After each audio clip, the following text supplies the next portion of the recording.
आप सभी को जय मसीह की। तो आइए हम परमेश्वर का वचन देखते हैं कि परमेश्वर हमारे विश्वास की प्रार्थना के द्वारा परमेश्वर क्या क्या काम हमसे करवा सकता है। तो आइए हम परमेश्वर का वचन शुरू करते हैं। याकूब 5 अध्याय उसका 15 वचन, और विश्वास की प्रार्थना के द्वारा रोगी बच जाएगा और प्रभु उसको उठाकर खड़ा करेगा, और यदि उसने पाप भी किया हो तो उनकी भी क्षमा हो जाएगी।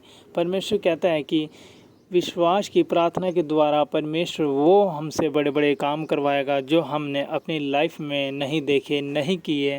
परमेश्वर कहता है कि तुम किसी मनुष्य के लिए अगर प्रार्थना करो तो विश्वास के द्वारा प्रार्थना करो, उसका जो रोग होगा वो रोग चंगा हो जाएगा, उस रोग से वो आज़ादी पाएगा, चाहे वो किसी भी प्रकार का रोग हो।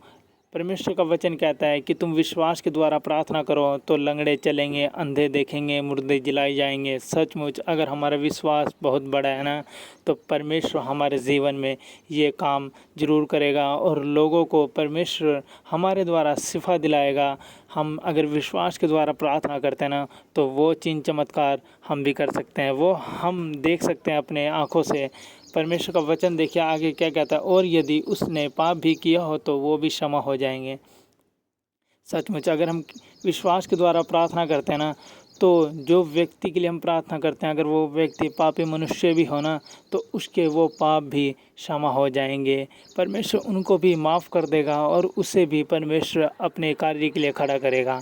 आइए हम आगे परमेश्वर का वचन देखते हैं। इसलिए तुम आपस में एक दूसरे के सामने अपने पापों को मान लो और एक दूसरे के लिए प्रार्थना करो। परमेश्वर का वचन कहता है कि इसलिए तुम आपस में एक दूसरे के पापों को मान लो। सचमुच हमने अगर पाप किया तो हमें छुपाना नहीं चाहिए। हमें अपने साथी मनुष्य को, जो हमारे साथ में विश्वास में चल रहा है, हमें उसको बताना चाहिए कि मेरे से ये गलती हुई है, मेरे से ये गुनाह हुआ है, तू मेरे लिए प्रार्थना कर ताकि मैं इस चीज़ से शिफा पाऊँ। सचमुच हमें एक दूसरे के साथ बने रहना चाहिए, हमें एक दूसरे से कुछ ऐसी चीज़ें छुपानी नहीं चाहिए। परमेश्वर का वचन आगे देखिए क्या कहता है, जिससे चंगे हो जाओ। धर्मी जन की प्रार्थना के प्रभाव से बहुत कुछ हो सकता है। परमेश्वर कहता है कि ऐसी प्रार्थना करो तुम जिससे तुम चंगे हो जाओ।